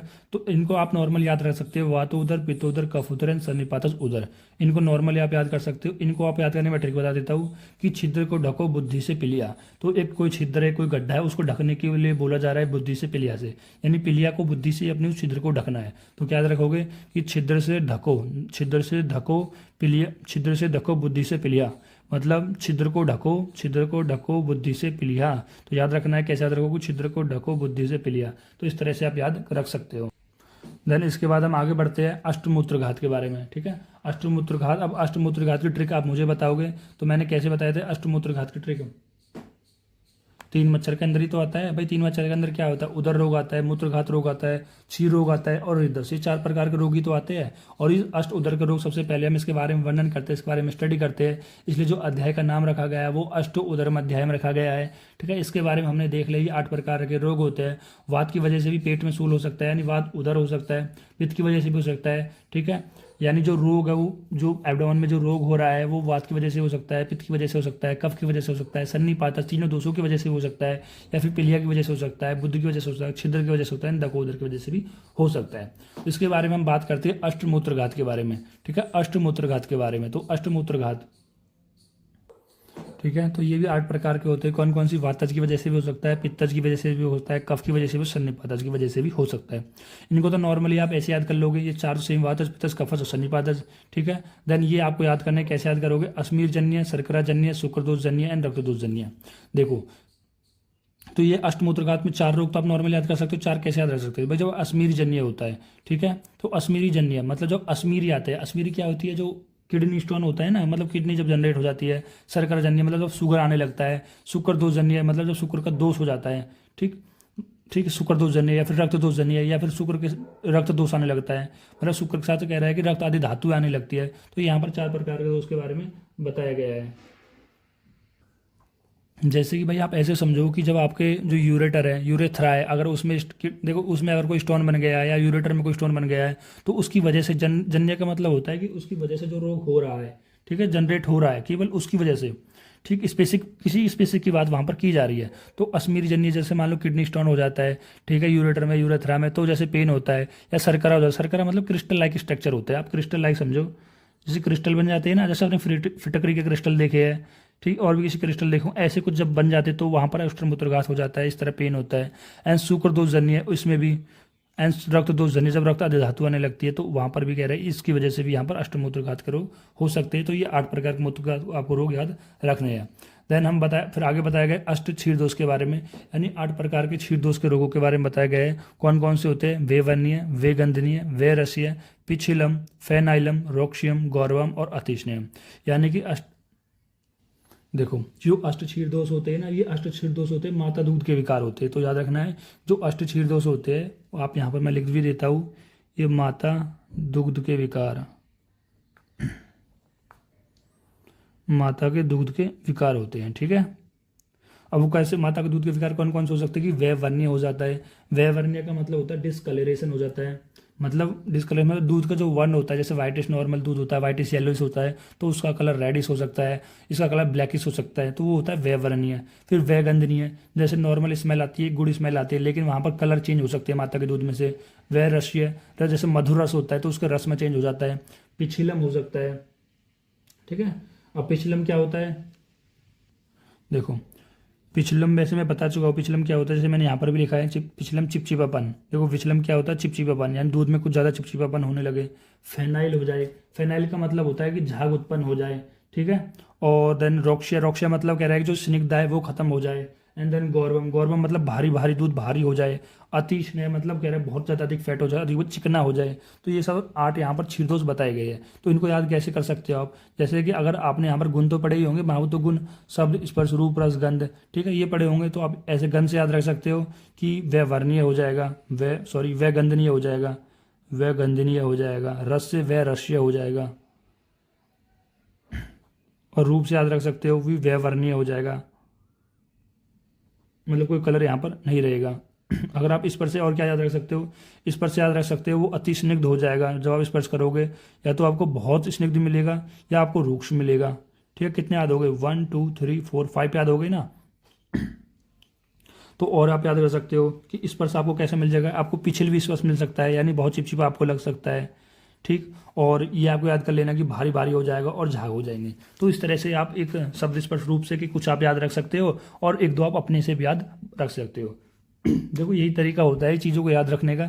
डायरेक्टली आप चीज़ों को रटने जाओगे तो आप रटते ही रह जाओगे। ठीक, तो इस तरह से मैं करता हूँ, और मैंने भी आपको बताया कि कहीं ना कहीं आपको ये चीज़ें हेल्प करे। तो मैंने बताया कि 5 जो गुण होते हैं, महाभूतों के जो गुण होते हैं, शब्द, स्पर्श, रूप, रस, गंध, तो इन्हीं से ही हम कह रहे हैं, गंध से वह गंधनीय, रस से वह रसीय, रूप से वह वर्णीय, स्पर्श कह रहा है कि अति स्निग्ध हो सकता है, या फिर रूक्ष हो सकता है, या फिर पिछल हो सकता है, मतलब पिच ऐसा भी लग सकता है। और आप फेनाइल आप याद रख लेना कि झाग आ सकते हैं, और गौरव भारी भारी भी हो सकता है। फिर हम बात करते हैं अष्ट हृद दोष की वजह से, अन्य 8 प्रकार के शुक्र दोष के बारे में बताया गया है। जैसे कि तनु, तनु, ठीक, तो तनु को मैं लिख देता हूँ यहाँ पर। तनु का मतलब होता है पतला होना। ठीक है, मतलब जब कोई चीज़ बहुत पतली हो जाती है ना, तो जो शुक्र होता है वो पतला हो जाता है, यानी कि बिल्कुल वाइटिश वाइट पानी पानी सा, जब शुक्र निकलता है तो वो बिल्कुल पानी पानी सा लगता है, तो उसको हम बोलते हैं तनु। देन शुष्क हो जाता है। शुष्क का मतलब कह रहे हैं जो शुक्र है वो शुष्क हो जाता है, शुष्क मतलब एक तरीके से सूख जाता है, ठीक है। देन फेनाइल मतलब झाग युक्त हो जाता है। एंड श्वेत हो जाता है, ठीक। एंड पूती मतलब इसमें से एक स्मेल आने लगती है, जैसे इसको सड़ जाती है ना, जैसे मुर्दे सड़ जाते हैं उस तरह से पिछल हो जाता है, चिपचिपा लगने लगता है। या फिर शुक्र के साथ अन्य धातु भी आ सकती है। अवसाद हो सकता है। अवसाद यानी कि एक तरीके से टायर्डनेस समझ सकते हो। टायर्डनेस अगर आप ना कहो तो आप ऐसे समझ सकते हो, जब शुक्र धातु का क्षय होता है हमारे शरीर से, मतलब वो निकलती है, तो उस टाइम पे हमारा शरीर कैसा होता है, शून्यता हो जाता है, बिल्कुल खाली खाली सा लगता है हमें, ठीक है। और शरीर में दुर्बलता आ जाती है, शून्यता हो जाती है एंड दुर्बलता आ जाती है। तो ये होते अवसाद, ठीक है। तो ये 8 प्रकार के यहाँ पर अष्टवेद दोष हो गए। तो ये हमारे जो 8 वेद वाले 4 रोग कंप्लीट हो गए। तो इसके बाद हम बात करते हैं 7 वेद वाले 3 रोग के। तो 7 वेद वाले 3 रोग कौन कौन से होते हैं, मैंने आपको बताया कि 7वें कोठे पे पीते हैं विष, 7वें कोठे पे पीते हैं विष। और 8 वेद के लिए मैंने क्या बताया, 3 मच्छर, 3 मच्छर, अष्टोदर रोग, अष्टमूत्रघात, अष्टचीर दोष, अष्टरेतो दोष। तो कैसे याद रखोगे कि पहला है सप्त कुष्ठ, यानी कुष्ठ यानी स्किन रिलेटेड डिसऑर्डर है। तो 7 कुष्ठ का हमको नाम याद रखना है, मतलब 7 प्रकार के कुष्ठ हो सकते हैं। कौन कौन से हो सकते हैं, कलाप हो सकता है, उदंबर हो सकता है, मंडल हो सकता है, ऋषि जीवा हो सकता है, पौंड्रिक हो सकता है, सिदम हो सकता है एंड काकन हो सकता है। याद कैसे करना है, आपको याद रखना है कि कौम आरपी सिंह की, तो क्या याद रखना है, कौम आरपी सिंह की आपको याद रख लेना है। कैसे, कलाप हो जाएगा, औदंबर हो जाएगा, एम से मंडल हो जाएगा, ऋषि ऋषि जीवा हो जाएगा, पौंडरिक हो जाएगा, देन सिदम हो जाएगा, देन काकन हो जाएगा। इस तरह से आप 7 कुष्ठ के बारे में याद रख सकते हो। देन इसके बाद आता है सप्त पीड़िका के बारे में। तो 7 प्रकार की पीड़िका यहाँ पर बताई गई है, सराविका, कच्चापिका, जलानी, सरपसी, अलजी, विंता और विद्रादी। तो ये आप डायरेक्टली याद कर लेना, क्योंकि एक अच्छा नंबर बनेगा कि सराविका, कच्ची पिका, मैं या ऐसे मैंने याद की थी कि आप सब पीड़िका मतलब पीड़न कब होती है, 7 प्रकार की पीड़िका है, मतलब जो पीड़ा होती है वो कब होती है, जब शराब पीते हो कच्ची, यानी जब आप कच्ची शराब पीते हो तो वो क्या करती है, आपको जलाती है, तभी तो आपको पीड़ा हो रही है, ठीक है। एंड सारे अंगों को, कि जब आप शराब पीते हो कच्ची तो वो आपको जलाती है सारे अंगों को, ठीक है। तो बीबी से याद कर लेना आप। ठीक है। तो इस टाइम समय पर मुझे कुछ याद नहीं आ रहा है कि विंता और विद्रादी का मैं क्या बना सकता हूँ। तो नॉर्मली आप 2 को याद रख सकते हो, विंता और विद्रादी। तो मैंने तो ऐसे याद करा है कि जो पीड़न कब होती है, जब आप कच्ची शराब पीते हो, क्योंकि वो आपको अंगों को जलाती है, ठीक है, मतलब आपको जलाती जलाती कौन, सारे अंगों को जला रही है, ठीक। तो और अगर आपको कोई अच्छी ट्रिक हो, न्यूमेनिक हो, तो आप मुझे कमेंट में ज़रूर बताया करें, ताकि मैं ज़्यादा से ज़्यादा लोगों को उस न्यूमेनिक के बारे में बता सकूँ, ठीक है। देन उसके बाद बात आती है सप्त विसर्ग के बारे में, यानी 7 प्रकार का विसर्ग होता है, ये भी स्किन डिसऑर्डर के अंदर ही आता है। तो वो कौन कौन सा होता है, वातज, पित्तज, कफज एंड सन्निपातज। 4 तो आपको नॉर्मल याद हो जाएंगे कि वात की वजह से विसर्ग हो सकता है, पित्त की वजह से भी, कफ की वजह से भी एंड सन्निपातज की वजह से भी। एंड देन अग्नि विसर्ग होता है, एंड कदम विसर्ग होता है, एंड ग्रंथि विसर्ग होता है। तो कैसे याद रख सकते हो, आगे कदम गिराओ, आगे से अग्नि विसर्ग, कदम से कर्दम विसर्ग, गिराओ से ग्रंथि विसर्ग। तो इस तरह से आप याद रख सकते हो 7 विसर्ग के बारे में। देन हम बात करते हैं 6 वेद वाले 2 रोग। तो मैंने आपको इसकी ट्रिक बताई थी कि जब सचिन छक्का मारता है तो वो अति उड़ान लेता है, अति मतलब अतिसार, उड़ान मतलब उदावर्त। तो अति से क्या याद रखोगे, षड अतिसार, उड़ान से क्या याद रखोगे, षड अतिसार एंड षड उदावर्त। तो षड अतिसार से क्या याद रखोगे आप, 6 प्रकार के मतलब अतिसार होता है, मतलब जो डायरिया होता है वो भी 6 प्रकार का होता है। देखो मॉडर्न में तो वही है कि नॉर्मल ऑफ्लैक्सिन मेट्रोनिडाजोल दे दी उसको, ठीक है, 2 mg की आती है, ठीक है। ये 5 mg की भी आती है, 10 mg की भी आती है, ठीक है। तो अभी तो मुझे इतनी जानकारी नहीं है उसके बारे में, लेकिन मॉडर्न में ज़्यादातर यही होता है कि ऑफ्लैक्सिन मेट्रोनिडाजोल जो भी इसका नाम है, देखो थोड़ा कन्फ्यूजन हो रहा है, मिट्रिंडाजोल करके आती है। इजोल जहाँ पर लिखा होता है ना, वो कहीं ना कहीं यहाँ पर फंगस को मारने के लिए, उस बैक्टीरिया को मारने के लिए, यहाँ पर जो दस्त कर रहा है, मतलब जो डायरिया लगा रहा है, ठीक है, तो उसको मारने के लिए होता है। या फिर उसमें साथ में प्रीबायोटिक भी दे देते हैं, प्रीबायोटिक जो कि आपकी जो गट के बैक्टीरिया को यहाँ पर बनाए मेंटेन करे रखे, ठीक। तो लेकिन यहाँ पर आयुर्वेद की बात करें, जब आयुर्वेद में आप अतिसार डायरिया का ट्रीटमेंट करोगे तो वो आपको सोचना पड़ेगा कि जो अतिसार हुआ है कि वो वात की वजह से हुआ है, पित्त की वजह से हुआ है, कफ की वजह से हुआ है एंड सन्निपातज मतलब तीनों दोषों की वजह से हुआ है, या फिर भय की वजह से हुआ है, शौक की वजह से हुआ है। देखो जब भी आपको, अब यहाँ पर आप सेकंड प्रॉप में आ ही गए हो तो मैं आपको बता देता हूँ कि जब भी आपको चीज़ों को सोचना है ना, आपको क्लिनिकली सोचना है, ठीक है। अब आप थ्योरी पे ही नहीं रह सकते कि आपको थ्योरी पे ही रहना है, क्योंकि अगर आप थ्योरी पे रहोगे तो केवल आपको पास ही हो सकते हो, लेकिन आपको अच्छे एक वैद्य बनना है, अच्छे एक डॉक्टर बनना है, ठीक है। तो अब आपको क्लिनिकल सोचना है, चाहे आयुर्वेद सही चाहे मॉडर्न सही, आपको यहाँ पर जितना क्लिनिकल सोचना है कि जैसे कि मान लो मैं बता रहा हूँ 37, या तो मैं डायरेक्टली बता देता कि 6 प्रकार का होता है कि वातज, पित्तज, कफ और सन्निपातज की वजह से, भय और शौकज की वजह से, और आगे बढ़ जाता है। लेकिन मैं यहाँ यहाँ पर टाइम लेता हूँ, आपको थोड़ा फील कराता हूँ कि जब आप एक क्लिनिक पे बैठे होगे, अगर आप एक आयुर्वेदिक डॉक्टर है तो आप सोचोगे कि जो इसका अतिसार हुआ है, डायरिया हुआ है, वो 6 प्रकार का हो सकता है। क्या उसका जो डायरिया वो वात की वजह से हो रहा है, वो अब वो आप कैसे पता करोगे, वो आगे का पार्ट है, वो अभी का पार्ट नहीं है। लेकिन आपको क्लिनिकली सोचना ऐसे ही है, बीसी सोचना स्टार्ट करना पड़ेगा कि वो वात की वजह से, पित्त की वजह से, कफ की वजह से है, ठीक है, सन्निपातज की वजह से, भय की वजह से, शौकत की वजह से है।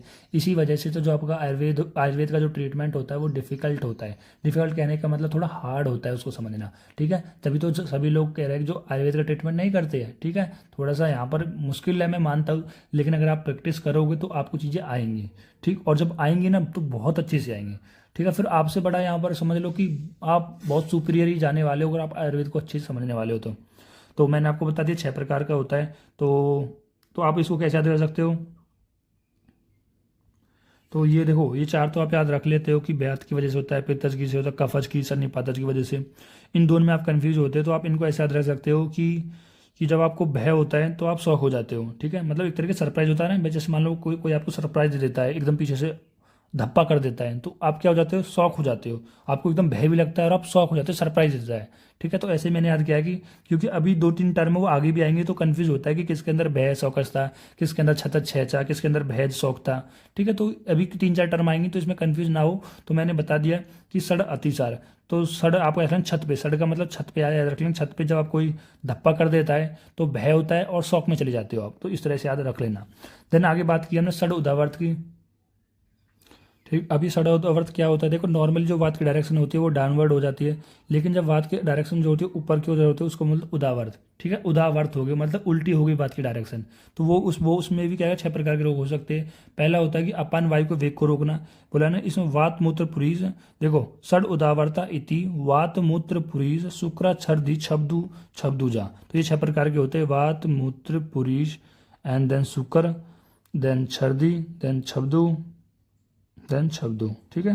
ये 6 प्रकार के होते हैं। तो यहाँ पर बात किसकी बात की गई है, यहाँ पर बात यहाँ पर स्पेशल अपान वायु की बात की गई है। भाई अगर आप वायु का, अगर मैंने आपको 5 प्रकार की वायु बताई थी, ट्रिक मैंने बताई थी पुष्वा करके, कि प्राण वायु, उदान वायु, समान वायु, व्यान वायु और अपान वायु। यानी जो ये अपान वायु होती है वो नीचे की तरफ मूवमेंट करती है और सारे यहाँ पर वेगों को, चाहे मूत्र को, चाहे गर्भ को निकालना हो, चाहे मेंस्ट्रुएशन फ्लूइड को निकालना हो, शुक्र को निकालना हो, मल को निकालना हो, सभी को जो नीचे की तरफ मूवमेंट कराती है वो अपान वायु ही कराती है। तो यहाँ पर सड़ उदावर्त हो गया, यानी अपान वायु की जो गति है वो रुक गई। देन दूसरा होता है मूत्र, यानी मूत्र के वेग को रोकना, ठीक है। देन पुरीस, पुरीस के वेग को रोकना, ठीक। देन उसके बाद पुरी चंबल के वेग को रोकना, शुक्र के वेग को रोकना। देन इसके बाद आता है वमन के वेग को रोकना। देन छर्दी एंड छब्दु, छर्दी एंड छब्दु, वमन के वेग को रोकना या छींक के वेग को रोकना। तो ये भी कह रहे हैं 6 प्रकार के यहाँ पर बताए गए हैं। देखो अब हम बात करते हैं 5 भेद वाले 12 रोग होते हैं। अब 5 भेद वाले 12 रोग होते हैं, ठीक है। कौन कौन से होते हैं, 5 प्रकार का गुल्म होता है, ठीक। गुल्म कौन कौन से, वातज गुल्म, पित्तज गुल्म, कफज गुल्म एंड संधिपातज गुल्म एंड रक्तज गुल्म, ठीक है। तो फिर से बता रहा हूँ कि 5 प्रकार के गुल्म होते हैं, वातज, पित्तज, कफज, सन्निपातज और रक्तज, ठीक। इनको कैसे याद रख सकते हो, देखो ये तो सेम है ही, ये तो 4 तो आप नॉर्मली याद रख ही लोगे। अब आप कैसे याद रखो, गुल्म के अंदर 5वां रक्तज है, तो रक्तज कैसे याद करोगे कि पीलिया रक्त का गोला है, जो पीलिया होता है वो रक्त का गोला है, ठीक। सॉरी, अभी आपको समझ में नहीं आएगा क्योंकि अभी आपको यहाँ पर पंचपीलिया समझना पड़ेगा कि जो पंचगुल्म है, पंचपीलिया दोनों सेम है। यानी इसके अंदर भी वाता जाएगा, पित्ता जाएगा, कफा जाएगा, सन्निपाता जाएगा और रक्ता जाएगा, ठीक है। ये आप समझ लोगे। और पीलिया के अंदर भी क्या होता है, हमारा रक्तज आ जाएगा। तो रक्तज कैसे याद करा, ये रक्तज के लिए हम पीलिया के लिए ट्रिक बताइए कि पीलिया रक्त का गोला है, यानी जो पीलिया रक्त का गोला है, ठीक है, रक्त यानी रक्तज। अब पीलिया सेम है और आपको पता लगेगा कि पीलिया का जो 5वां पॉइंट है वो क्या आएगा, रक्त आएगा।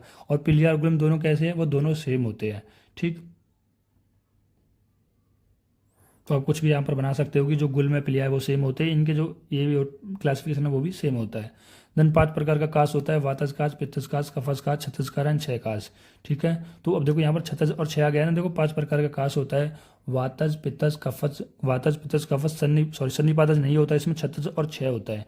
अब छत्तज और क्षय कैसा रख लोगे कि ऊपर चढ़ने पर क्षय हो जाता है, कि जब भी आप छत पर चढ़ते हो, भाई जब भी आप छत पर चढ़ते हो, छत यानी ऊपर होती है, कि जब भी आप छत पर चढ़ते हो तो आपका क्षय हो जाता है, मतलब खांसने लगते हो, आपके जो घुटने हैं वो दर्द करने लगते हैं, इस तरह से आप समझ सकते हो। और जो काश है वो भी कैसा है, अपर रिस्पायरेटरी डिजीज है, मतलब जो खांसी है वही अपर रिस्पायरेटरी डिजीज तो है, और आपको छत भी कहाँ ऊपर है, तो ऊपर ऊपर से दोनों को आप याद रख सकते हो कि छत पे क्षय, मतलब छत पे चढ़ने से क्षय हो जाता है और जो कास होता है वो भी अपर होता है, अपर रेस्पिरेटरी डिजीज होती है। तो इस तरह से याद कर सकते हो। देन पंच श्वास के बारे में बात करते हैं। 5 प्रकार का श्वास होता है। एक होता है महाश्वास, एक होता है ऊर्ध्व श्वास। मतलब आपका महाश्वास जो आपकी श्वास की गति है वो तेज है यहाँ पर। ऊर्ध्व श्वास मतलब जो श्वास की गति है वो ऊपर की डायरेक्शन की तरफ है, नीचे की तो होगी नहीं, सांस ऊपर की तरफ होगी। देखो एक तो महाश्वास बहुत तेज, एक होता है श्वास की डायरेक्शन ऊपर की तरफ होती है, एक होता है छिन्न श्वास यानी वहाँ पर श्वास छिन छिन करके आ रहा है, एक होता है तमक श्वास होता है, एक होता है क्षुद्र श्वास। ये नॉर्मली आपको याद रख लेनी है। फिर से बता रहा हूँ, महाश्वास, महाश्वास, ऊर्ध्व श्वास, छिन्न श्वास, तमक श्वास, छिद्र श्वास, सॉरी क्षुद्र श्वास, क्षुद्र श्वास। तो ये 5 प्रकार के श्वास होते हैं। पंच श्वास एक इंपॉर्टेंट है। 5 प्रकार के हिक्का होते हैं। कौन कौन से? मैत्री, गंभीरा, वेपिता, क्षुद्र और अन्नजा। तो कैसे याद रखता है कि हंसता हुआ महान गंभीर व्यतीत करता है क्षुद्र के बिना अन्न को। तो फिर से बता रहा हूँ, ट्रिक क्या है कि हंसता हुआ, देखो हंसता साधारण हिक्का रोग यानी महान गंभीर व्यतीत करता है क्षुद्र को बिना अन्न के। तो फिर से ट्रिक क्या है कि जो हंसता हुआ गंभीर, मतलब जो हंसता हुआ, वैसे गंभीर हंसता नहीं है तो आप रख सकते हैं जो हंसता नहीं है गंभीर, मतलब हंसता हुआ गंभीर महान, मतलब हंसता हुआ महान गंभीर व्यतीत करता है क्षुद्रा को। क्षुद्रा क्या होती है? जो आपकी भूख होती है उसको बिना अंग के, बिना अन्न के यहाँ पर मुस्कुराता हुआ वो व्यतीत कर रहा है। तो इस तरह से याद रख सकते हो कि महती, गंभीरा, व्यतीत, क्षुद्र, अन्न। जो मैं ट्रिक बता रहा हूँ, जो आपको समझाने के लिए नोमोनिक्स लेता हूँ, वो आपको उसके बाद समझने और उसको अपने ऐसे लिख के प्रैक्टिस करनी है। देखो मैं चाहे कितनी भी ट्रिक बता लूँ, जब तक आप सेल्फ प्रैक्टिस नहीं करने वाले हो, उन चीज़ों को लिखने नहीं वाले हो, नहीं होने वाली है। देखो बिना आपका जो चरक संहिता बिना लिखे आपको नहीं होने वाली है, वो बात ठीक है। लेकिन हिंदी, आप हिंदी पढ़ लोगे और लिख के प्रैक्टिस नहीं करोगे, फिर आपको लगेगा कि सारा हिंदी तो था, फिर मुझे याद क्यों नहीं आ रहा है, क्योंकि आपने लिख के प्रैक्टिस ही नहीं करी है। ठीक। देन 5 प्रकार की तृष्णा होती है। वात की वजह से, पित्त की वजह से, कफ की वजह से। देन आमज और छेज, आमज और छह।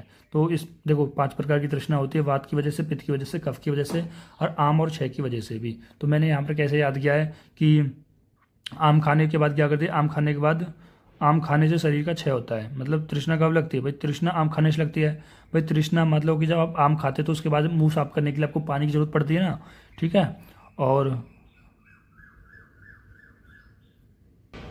और तृष्णा आपको कब लगती है? और तृष्णा आप ऐसा समझते हो जब शरीर का आपका क्षय हो जाता है तब लगती है। देखो पहले तो आम खाने से तृष्णा लग रही है, दूसरा शरीर का क्षय होने से यहाँ पर आपको तृष्णा लग रही है। तो इस तरह से आप याद रख सकते हो, आमज और क्षयज, आमज और क्षयज। ठीक है। अगर मैं आपसे पूछा हूँ, मैं ये 6 वाला पॉइंट मैंने एक और रोग में पढ़ा था, एक और रोग के अंदर कौन सा था? तो आप बताओ मुझे कौन सा रोग के अंदर अभी हमने देखा 6 है। तो हमने देखा था यहाँ पर ये 6 जो रोग है वो कास के अंदर। तो यहाँ पर आप लिख भी सकते हो कि जो कास और तृष्णा के अंदर दोनों के अंदर क्या आ रहा है? 6 आ रहा है। ठीक है। ये ऐसे पॉइंट होते हैं जो आपके AIPGT में के लिए इंपॉर्टेंट होते हैं। ठीक है। आपने करा कुछ नहीं, यहाँ पे थोड़ा सा आपने डिटेलिंग में देखा, थोड़ा सा चीज़ों का एनालिसिस किया और आपने बताया ये 6 तो अभी यहाँ पर हमने कास के अंदर भी देखा था। तो इससे हुआ कि आपको एक पॉइंट तैयार हो गया कि कास और तृष्णा के अंदर, कास और तृष्णा के अंदर 6 आता है, 6 आता है। ठीक है, 6 आता है। तो इससे क्या होगा कि आप MCQ आपका गलत नहीं होगा। ठीक है। कितना भी देखो, इससे ज़्यादा डिटेल में क्या ही क्वेश्चन आएगा इस चैप्टर से, फिर भी आपको ऐसे एनालिसिस करोगे तो चाहे आप AIPGT की तैयारी करो या नहीं करो, ये आपकी ऑलरेडी हो जाती है। ठीक है। ऐसा तो है नहीं कि AIPGT के अंदर कोई अलग से क्वेश्चन बना दिया जाएगा। सेम आपकी चरक संहिता, सुश्रुत संहिता, बागवटी, सारी संहिता ही तो फॉलो होती है। ठीक। उसके बाद हम बात करते हैं 5 छर्दी की, यानी 5 प्रकार की छर्दी की बात करते हैं। पहले हम इसकी बात करते हैं वात की वजह से, पित्त की वजह से, कफ की वजह से, सन्निपातस की वजह से।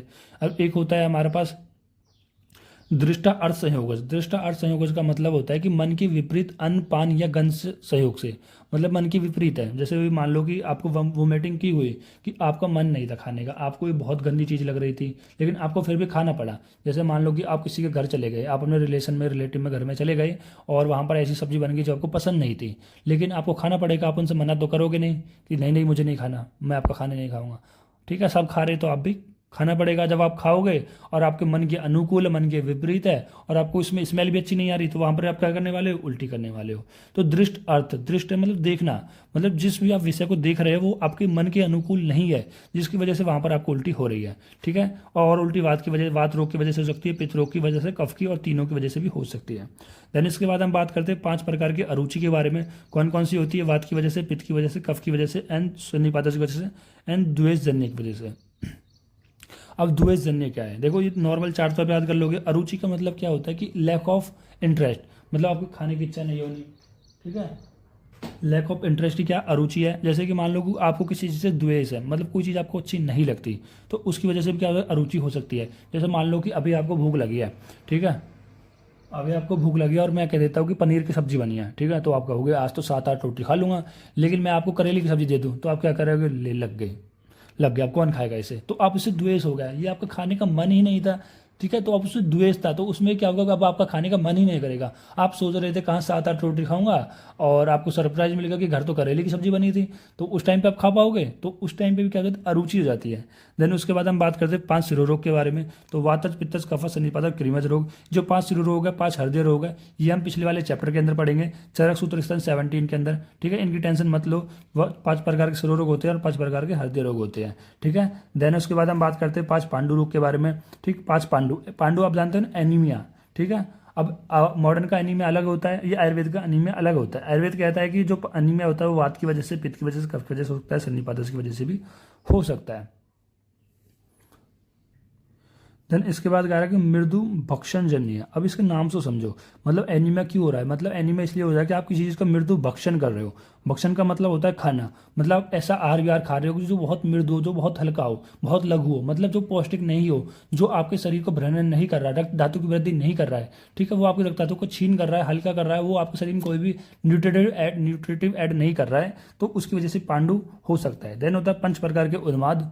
ठीक, उन्माद कौन कौन से होते हैं, देखो, वातज की वजह से, पित्त की वजह से हो सकता है, सॉरी, किसकी किसकी वजह से हो सकता है, उन्माद वात की वजह से हो सकता है, पित्त की वजह से हो सकता है, कफ की वजह से हो सकता है, एंड सन्निपातज की वजह से हो सकता है, एंड आगंतुज की वजह से भी हो सकता है। तो ये 5 प्रकार के उन्माद होते हैं। तो आगे हम बात करते हैं 4 भेद वाले 10 रोग के बारे में बात करते हैं। देखो, 4 प्रकार का अपस्मार, जिसको हम इपिलिप्सिया, मिर्गी के दौरे भी कहते हैं। ठीक है, तो इसमें क्या होता है कि वातज, पित्तज, कफज और सन्निपातज, ये 4 होते हैं। ठीक, एंड देन नेत्र रोग, कर्ण रोग, प्रतिस्याय, मुख रोग, ग्रहणी, मदत्या रोग और मूर्छा रोग, ये सभी भी क्या होते हैं, 4-4 प्रकार के ही होते हैं। बस इसमें जो जो 4 प्रकार का शोष होता है, देखो शोष को यहाँ मैं बता रहा था ना, मैं भी आगे डिस्कशन करूंगा।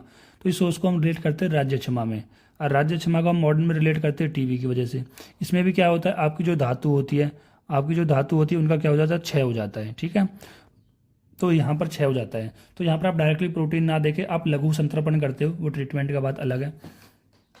ठीक, तो यहाँ पर क्या होता है कि आपको जो टीबी हो जाता है, धातु का क्षय होता है। ठीक, आपकी बॉडी बिल्कुल वीकनेस होती चली, कमजोर होती चली जाती है। तो वो भी 4 प्रकार का सोच यहाँ पर बताया गया है। साहस जन्य की वजह से, वेग संधारण जन्य की वजह से, ठीक है, वेग को धारण करने की वजह से, धातु क्षय जन्य एंड विषमासन जन्य, यानी 4 प्रकार का सोच होता है। साहस जन्य होता है, वेग संधारण जन्य होता है, एंड धातु क्षय जन्य होता है, एंड विषमासन जन्य होता है। ठीक, देन 4 प्रकार की नपुंसकता होती है। नपुंसकता मतलब कह रहा है कि इन्वर्टिबिलिटी। ठीक है, मतलब रिप्रोडक्शन जो पावर है, स्पर्म जो क्वालिटी है, वो कम हो जाना। ठीक, और वो कौन कौन सी होती है, पहली होती है बीजो उपघातजन्य। बीजो उपघातजन्य का मतलब आप ऐसे समझ सकते हो कि आप समझते हो कि स्पर्म की जो प्रोडक्शन है उपघात करने की, प्रोडक्शन करने की, वो कम हो गई है। देन ध्वबजो उपजाजन्य। ध्वबजो का मतलब होता है कि जो स्पर्म की जो कैपेसिटी होती है, ठीक है, फर्टिलाइज करने की इसको ओवम को, तो वो कम हो गई है। देन होते हैं जराजन्य, मतलब ये तो ओल्ड एज हो गई है, ओल्ड एज की वजह से आप जानते हो स्पर्म का जो नंबर है वो कम हो जाएगा। ठीक है, और जो इसकी कैपेसिटी है या फिर इसकी जो पावर है वो भी कम हो जाएगी। एंड शुक्र क्षयजन्य, या आपकी बॉडी में शुक्र का ही क्षय हो गया है। तो ये 4 होते हैं, 4 प्रकार की नपुंसकता के 4 प्रकार के कारण होते हैं, बीजोपघातजन्य, ध्वबजोपघातजन्य, जराजन्य एंड देन शुक्र क्षयजन्य। हो, एंड 3 भेद वाले 3 रोग होते हैं, कौन कौन से, त्रिशोथ, त्रिक्लास रोग एंड 3 प्रकार के रक्तभेद। 3 शोथ कौन कौन से, वातज, पित्तज, कफज की वजह से। 3 प्रकार क्लास रोग होते हैं, रक्त और ताम्र श्वेत की वजह से। ठीक है, कैसे, मतलब इसमें जो स्किन है आपकी वो रक्तवर्ण की हो सकती है, ताम्रवर्ण की हो सकती है, एंड श्वेत वर्ण की हो सकती है। तो इनको याद करने की क्या ट्रिक है, रेट्स करके कर लेना कि रक्त, ताम्र और श्वेत, तो इस तरह से आप यहाँ पर याद कर सकते हो। देन 3 प्रकार के रक्तपित्त होते हैं। देखो, रक्तपित्त यानी एबनॉर्मल पित्त की वजह से जो एबनॉर्मल ब्लीडिंग होती है वो ऊपर की तरफ से हो सकती है, ऊर्ध्व की तरफ से, अधोगामी नीचे तरफ से हो सकती है, उभयगामी यानी तिरछी दिशा में, मतलब कहीं भी हो सकती है। देन हम बात करते हैं 1 भेद वाले 3 रोग कौन कौन से होते हैं, उरुस्तम, संन्यास और अतत्व अभिनिवेश। तो उरुस्तम क्या होते हैं, जो आम और त्रिदोष के संबंध से होता है। ठीक है, आम और त्रिदोष के संबंध से होता है, मतलब यहाँ पर जो अपक्व अन्न है वो आपके त्रिदोषों के जब साथ मिल जाता है तो उरुस्तम हो जाता है। ठीक है, स्तंभ का मतलब होता है कि एक तरीके से अकड़ जाना चीज़ों को, स्टिफनेस हो जाना। उरु मतलब थाई, थाई का एक तरीके से स्टिफनेस हो जाना। ठीक है, जो क्या हो रहा है जब आपका आम त्रिदोष के साथ संबंध कर रहा है। देन संन्यास, संन्यास यानी जब मन और शरीर में आश्रय होकर वह त्रिदोष उत्पन्न होता है। ठीक, मन और शरीर में आश्रय होकर, ठीक है, वह त्रिदोष को उत्पन्न करता है तो संन्यास हो जाता है। अतत्व अन्यस को मागध भी कहते हैं। देखो, तो हम यहाँ पर बात कर रहे थे 20 भेद वाले 3 रोगों के बारे में। अब 3 रोग कौन कौन से होते हैं, एक होता है विसंति कृमि, दूसरा होता है विसंति प्रमेह, एंड तीसरा होता है 20 प्रकार के योनि व्याप्त। ठीक है, कृमि आप सभी जानते हो, पैरासाइट से हम रिलेट कर सकते हैं। फिर में आप डायबिटीज़ से रिलेट करते हो, और योनि व्याप्त यानी योनि वाले रोग, ठीक। तो ये सभी 20-20 प्रकार के होते हैं। ये 3 रोग होते हैं और तीनों ही 20-20 प्रकार के होते हैं। तो सबसे पहले हम डिटेल में देखते हैं 20 प्रकार की कृमि जाति है, ठीक है। मतलब इसका क्लासिफिकेशन देखते हैं डिटेल में, तो हम आगे देखेंगे आगे आने वाले चैप्टरों के अंदर, ठीक है, थर्ड प्रॉफ के अंदर। तो 20 प्रकार की कृमि जातियों के बारे में पढ़ते हैं। तो ये 20 प्रकार की कृमि जातियाँ है वो 2 प्रकार से होती है, एक इंटरनल, एक होती है एक्सटर्नल, ठीक है। इंटरनल पैरासाइट और आपने देखा भी होगा ना, एंडो पैरासाइट, एक्टो पैरासाइट, इसी तरह से आप इसको समझ सकते हो। तो यहाँ पर 2 प्रकार से क्लासिफिकेशन किया गया है, अंतःमल और बहिर्मल। अब अंतःमल के अंदर जो पैरासाइट्स होते हैं उनके अंदर 2 आते हैं, यूका आता है, एक पिपलिका आता है। शायद आपने यूका को पढ़ा भी होगा, ठीक है, इन्वायरमेंट वाले चैप्टर में, ठीक, शायद क्लास 12 के अंदर ही था, क्लास 12 के अंदर यूका एंड माउथ, इस तरह से। तो ये आपने देखा भी होगा। तो अंतमल 2 प्रकार का होता है, यूका एंड पिपलिका। और यहाँ पर फिर आता है बहिर्मल, ठीक है, एक्टोपैरासाइट, ये एंडो हो गई, ये एक्टो हो गई, जो कि 3 प्रकार से होता है। या भी पुरीस, रक्तज एंड श्लेष्मज, जिसको हमने ट्रिक बनाया पुरस, पी, देखो ये ट्रिक बना रखी है ऐसे, पी पुरस, ठीक है, पुरीस होता है ना पुरस, तो पुरस से क्या हो जाएगा, यानी पुरीस के होता है, आर से रक्तज हो जाएगा, ऐसे श्लेष्मज यानी कफ के लिए हो जाएगा। मतलब 3 प्रकार के होता है। पुरुष के अंदर 5 प्रकार के एक्टोपैरासाइट होते हैं, कौन कौन से, ककेरुक, मकेरुक, ललुहा, ससूलक एंड सुसुआद। तो इसकी मैंने कैटेगरी बना रखी है कि ककेरू और मकेरू, कह रहा ककेरू और मकेरू लाल हो जाते हैं जब सूल होता है सुसु में। तो क्या ट्रिक है कि ककेरू और मकेरू लाल हो जाते हैं जब सूल होता है सुसु में। तो यानी मतलब ये दोनों फ्रेंड है और साथ में यहाँ पर सुसु कर रहे हैं, और सुसु करने पर इनके पेन हो रहा है और लाल हो गए हैं। शायद उनके किडनी स्टोन हुआ होगा भाई, यूरेटर में कोई किडनी फंस गई होगी, तो उस वजह से वहाँ पर पेन हो रहा होगा। पर आप नॉर्मल याद रखो, ककेरू और मकेरू लाल हो जाते हैं सूल करने से, सूसू से। तो इस तरह से आपको ककेरू, मकेरू, ललुहा, ससूलक एंड सुसुराद ये याद हो जाएगा। देन रक्तज के अंदर जो पैरासाइट है वो 6 प्रकार की हो सकती है, केसाद, लोमाद, लोमदीप, सौरस, औदंबर एंड जंतु माता। तो इसकी क्या ट्रिक है, केसाद एंड लोमाद की माता ने सरसों का दीप अंबर में जलाया। तो इसकी क्या ट्रिक है कि केसाद और लोमाद की माता ने, देखो केसाद और लोमाद की माता ने सरसों का दीप अंबर में जलाया। तो केसाद और लोमाद की माता ने सरसों का दीप अंबर में जलाया, ठीक है। केसाद लोमाद की जो माँ थी उन्होंने दीप जलाया है, किसका दीप है, सरसों का दीप जलाते हैं ना, सरसों का जलाते हैं, घी का जलाते हैं। तो इस तरह से कहाँ पर जलाया, अंबर में जलाया, आसमान में जलाया है, ठीक है। दीपावली दिवाली होगी तो जलाया होगा उन्होंने। तो फिर आता है यहाँ पर श्लेष्मज के यहाँ पर 7 होते हैं, अंतरादु, अंतरादु, उदरवेष्ट, हृदयवाद, चुरु, दुर्गपुष्प एंड सुगंधिक एंड महागुद। तो इसको आप ऐसे याद रख सकते हो कि जो आंत्र है, मतलब जो इंटेस्टाइन है वो उदर में, जो इंटेस्टाइन है वो उदर में रहकर जो इंटेस्टाइन है वो उदर में होती है। और कहाँ पर होती है, वो रेक्टम वाले रीजन, आप ऐसे मान सकते हो कि उदर में जो आंत्र मतलब आंत्र किसको कहते हैं, इंटेस्टाइन को कहते हैं। तो वो कहाँ पर रहती है, उदर में रहती है और गुद में रहती है। आप ऐसे रिलेट करो, जो हमारी स्मॉल इंटेस्टाइन है, लार्ज इंटेस्टाइन है, वो हमारे कहीं ना कहीं उदर और गुद से रिलेट होती है। यानी कि आंत्र उदर और गुद में रहकर हृदय को छूती है, ठीक है, हृदय को छूती है एंड पुष्प के समान सुगंधित करती है। तो इस तरह से आप याद रख सकते हो, जो हमारी इंटेस्टाइन है आंत्र वो हृदय और गुद के स्थान, मतलब गुद के स्थान को छूती है, और हृदय और गुद में रहती है और हृदय को छूती है, पुष्प की तरह सुगंधित होती है हमारी इंटेस्टाइन, ठीक है। वैसे ही मैंने बना दिया जैसे मुझसे बन सकता था। अगर आपको कोई और अच्छा इससे याद हो सकता है तो आप उसको भी बना के ट्राई कर सकते हो। अब हम बात करते हैं प्रमेह के बारे में। देखो जैसे आप सभी जानते हैं, जो प्रमेह होता है वो एक लाइफ स्टाइल डिसऑर्डर होता है, ठीक है। और लाइफ स्टाइल डिसऑर्डर क्या क्या हो सकते हैं वो हम अगर हिस्ट्री टेकिंग लेंगे फ्यूचर में तो वहाँ पर बताएंगे आपको। तो जो डायबिटीज़ मेलाइटिस है जनरली सभी घरों में आजकल देखा जाता है, कोई ना कोई एक फैमिली मेम्बर एक तो डायबिटीज़ आपको मिल ही जाता है। अब ये भी 20 प्रकार का होता है। मॉडर्न के अनुसार तो सीधा आप यहाँ पर दवाई दे सकते हो एक ही प्रकार की डायबिटीज, टाइप 1 टाइप 2 करके डायबिटीज़ में। लेकिन यहाँ पर जो आयुर्वेद का होता है वो 20 प्रकार का होता है, वो आपको पहचानना होता है। वातज है, पित्तज है, कफज है। जैसे कि मेरे पापा को भी डायबिटीज़ है कि वो आयुर्वेद से 2 बार दवा लाए थे, दोनों भी बाहर काम नहीं करी, ठीक है। अब कह रहे सर काम नहीं करी मतलब फिर तो आयुर्वेद बेकार है। देखो काम करने का भी यहाँ पर आपको एक अच्छा वैद्य होना चाहिए, कि अच्छा वैद्य ये पता लगाए कि जो पेशेंट था, मतलब जो मेरे पिताजी थे, तो उनकी क्या रोगी था, उनका क्या बल था, क्या इनकी प्रकृति थी, ठीक है। हमने आपको शायद नहीं बताए होंगे कि 11 से जो 13 पॉइंट ऐसे होते हैं, ठीक है, जो आचार्य जो पुनर्वसु आत्रेय थे ना, पुनर्वसु आत्रेय ने अग्निवेश को बताया था कि अगर कोई भी वैद्य इन 13 पॉइंटों को देख लेता है कि उसकी प्रकृति क्या है, बल क्या है, रोग की अवस्था क्या है, तो इन बहुत सारे पॉइंट है, ठीक। अगर उनको देख लेता है, उनको देखने के बाद अगर वो ट्रीटमेंट करता है, ठीक है, तो चिकित्सा सही होती है। लेकिन अगर एक भी कोई मिस हो जाता है, जो कि पॉसिबल नहीं होता कि सारे 13 के 13 जो 13 पॉइंट थे उनको देख के वो सही ट्रीटमेंट कर सकते। मतलब यहाँ पर वो बताने चाह रहे थे कि जो आज के जो वैद्य होते हैं वो इतने बुद्धिमान नहीं होते जो पहले के वैद्य होते थे, ठीक है, और उनसे कहीं ना कहीं गलती हो सकती है, ठीक। उस वाले चैप्टर हम डिटेल में देखेंगे वो क्या बात थी, अभी शायद आपको नहीं समझ में, तो कोई भी बात नहीं है। बस मेरा कहने का इतना पॉइंट था कि यहाँ पर आपको जब भी कोई ट्रीटमेंट करते हो तो आपको ये पता होना चाहिए कि आपकी प्रकृति क्या है। भाई जो दोष है, मान लो पिरमेह है, तो पिरमेह आप कोई पेशेंट आया, मान लो आपके क्लिनिक में पिरमेह वाला, डायबिटीज़ वाला, तो आपको यहाँ पर ये देखना है कि वो वातज वाला पिरमेह है, पित्तज वाला है, कफज वाला है। फिर वातज के अंदर भी कौन सा है, पसा में है, मज्जा में है, हस्ती में है, मधुमेह है। अब इनको समझने के लिए आपको इनको पढ़ना पड़ेगा, और इनको पढ़ने के लिए आपको वेट करना पड़ेगा, ठीक है। तो हम अब इसका क्लासिफिकेशन बता देते हैं, ठीक। तो वातज 4 प्रकार का होता है, वसा, मज्जा, हस्ती और मधुमेह। इसको नॉर्मली आप याद रख सकते हो, जैसे घृत तेल वसा मज्जा था ना, तो वसा मज्जा हो गया और हस्ती और मधुमेह हो गया, ठीक है। और यहाँ पर फिर आता है पित्तज के 6 होते हैं, क्षार में है, काल में है, नील में है, लोहित में है, मजिष्ठ में और हरिद्रा में है। तो इसको आप ऐसे याद कर सकते हो कि क्षार कर्नल मजे लेता है हरि बोल के। तो देखो यहाँ पर आप ऐसा रख लोगे कि जो क्षार, इससे आप क्षार रख लोगे, इसका के ले लोगे, इसका न ले लोगे, इसका ले लोगे, तो कर आर को कुछ मतलब नहीं है, न ले। जो क्षार कर्नल था वो मजे लेता है, किसके मजे लेता है, आप ऐसे बोल सकते हो मजे लेता है हरीश के, तो ऐसे बोल सकते हो आप हरीश के। नॉर्मली आप ऐसे याद रख लो, जो क्षार कर्नल है, ठीक है। क्षार क्यों बोला गया है, मतलब वो क्षार जो सूत्र होता है ना, धागा होता है, काटने का कार्य करता है, तो उसी तरह जो कर्नल है वो कहीं ना कहीं हरीश के मजे लेके उसको काटने का, उसको चुभने की तरह कार्य कर रहा है। तो इस तरह से आप याद रख सकते हो, क्षार में है, काल में है, क्षार में है, काल में है, काल में है, नील में है, लाल में है, लोहित में है, और मजिष्ठ में है, हरिद्रा में है, ठीक है, हरीश से हरिद्रा में है।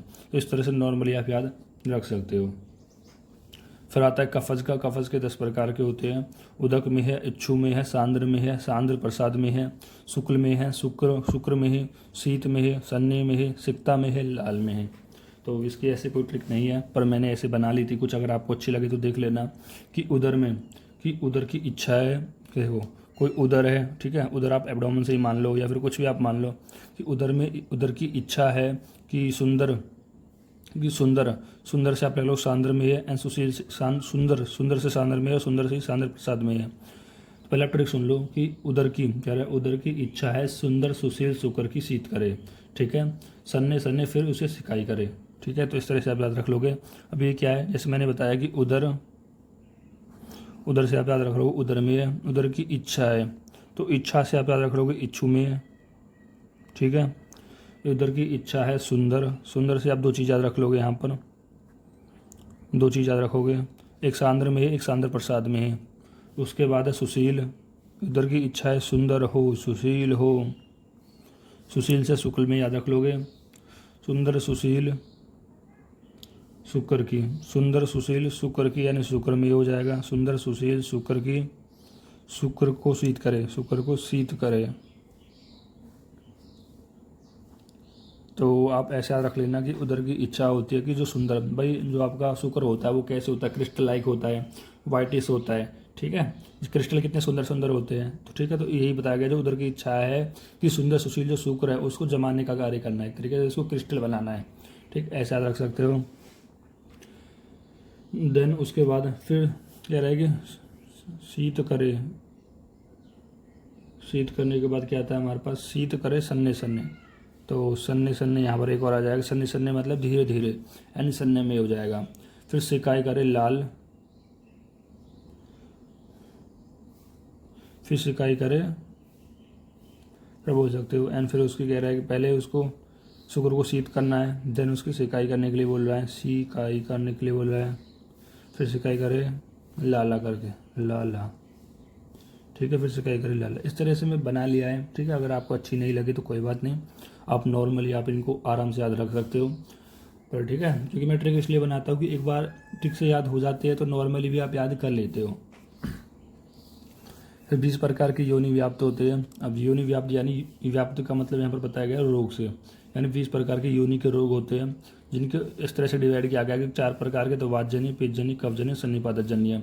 यानी जो योनि रोग होते हैं वो वात, स्पेसिफिक वात की वजह से भी हो सकते हैं, स्पेसिफिक पित्त की वजह। जन्य का मतलब होता है कि कुछ स्पेसिफिक की वजह से हो रहा है, मतलब केवल और केवल वहाँ पर वो वात ही रिस्पॉन्सिबल है। ठीक है, जैसे मतलब जो योनि का रोग हो रहा है केवल वात की वजह से हो रहा है, या पित्त की वजह से हो रहा है, या कफ की वजह से हो रहा है, या तीनों के मिलने की वजह से नहीं, सन्निपातज की वजह से हो रहा है। ठीक, एक तो ये होते हैं, और एक और होते हैं हमारे 16 प्रकार के, जो बताया गया है कि दोष दूसरे के संसर्ग तथा प्रकृति के अनुसार। यानी आपने जब छह षट क्रियाकाल पड़ी होगी, संचय होता है, प्रकार, प्रसर, संचय, प्रकोप, प्रसर, स्थान संश्रय। ठीक है, स्थान संश्रय के अंदर क्या होता है, दोष और दूसरे के समूर्छन हो जाता है, मतलब जो पड़े हुए प्रकोपित दोष थे वो किसी धातु और मल के साथ मिल जाते हैं, संसर्ग कर जाते हैं। ठीक, और एन दूसरा पॉइंट बताया गया प्रतिकरण अनुसार, यानी कि जो 16 प्रकार के रोग है वो 2 प्रकार के हो सकता है, कि कोई दोष किसी धातु मल के साथ मिल गया हो, या फिर उसके प्रकृति के अनुसार हो। ठीक है, तो इस प्रकार से 16 यहाँ पर डिवाइड किए गए हैं, जिसमें पहला आता है रक्त योनि, अर्जस्का, अचरना, अतिचरना, प्रकारचरना। देखो 3 तो चरना के ही हो गए, अचरना, अतिचरना, प्राकारचरना, मतलब चरना ही नहीं है, आदि चरना है और प्राकृतिक चरना है। ठीक है, अप्लुप्ता, परिप्लुप्ता, देखो ये दोनों आप समझोगे, अप्लुप्ता और परिप्लुता। तो अप्लुता एंड परिप्लुता, तो यानी कि अगर आप 2 नाम याद कर लोगे तो 5 आपको याद हो जाएंगे। उदावर्तनी, कर्पनी, पुत्रघन, अंतर्मुखी, सूचीमुखी। देखो 2 भी यहाँ पर आ गए हैं, अंतर्मुखी, सूचीमुखी। सुसुक, वामनी, सुसुक, वामनी, सड़योनी एंड महायोनी। तो ये सड़योनी और महायोनी भी आप याद रख लोगे, तो 3 तो 5 और 7 9 तो आपको इसी तरह से याद हो गए। ठीक है, अगर आप ज़रूरी नहीं जैसे मान लो कि अभी तो केवल आपको क्लासिफिकेशन के लिए आ जाता है, वैसे तो मुश्किल रहता है, अगर आ गया तो आप 8 नाम 9 नाम 8 या 9 नाम भी लिख दोगे कि ये 16 होते हैं, और 8 9 नाम ऐसे करके लिख सकते हो, तो अच्छे नंबर आपको मिल जाते हैं। क्योंकि ज़रूरी नहीं है आपको एग्जाम में 16 के 16 नाम याद है, चाहे आप ट्रिक बना लो तो भी आप 1 2 नाम भूल जाते हैं। तो जितने आए उतना लिखने हैं आपको, तो इस तरह से आप कर सकते हो। देखो इसी के साथ ये हमारा चैप्टर कंप्लीट होता है। अब देखो जो ये मेरे चैप्टर बनाने का रीज़न था ना, वो ये था कि मैंने इतना आपके लिए टाइम निकाला है, या मुझे अपना सारा टाइम टेबल मैनेज करना पड़ता है, वो मैं इसलिए कर रहा हूँ कि ताकि अभी से थोड़ी थोड़ी मैं हेल्प कर सकूँ बच्चों की। ठीक है, मतलब थोड़ा थोड़ा उनको ज़्यादा हेल्प हो सके, और वो अभी से ही एग्ज़ाम की तैयारी करना स्टार्ट कर दे। ठीक, अगर मैं बाद में करूँगा तो फिर वो बहुत ज़्यादा लोड हो जाता है। ठीक है, अगर इस वीडियो पर अच्छा रिस्पॉन्स आएगा तो मैं इसी तरह से कुछ चैप्टरों के बीच बीच में भी आपको ये प्रोवाइड कर दूंगा। लेकिन अगर रिस्पांस नहीं आता है, ठीक है, मुझे ऐसा लगता है कि बच्चों को इतने खास ज़रूरत है नहीं, तो यहाँ पर अब हम फर्स्ट ईयर पर ही फोकस करने वाले हैं।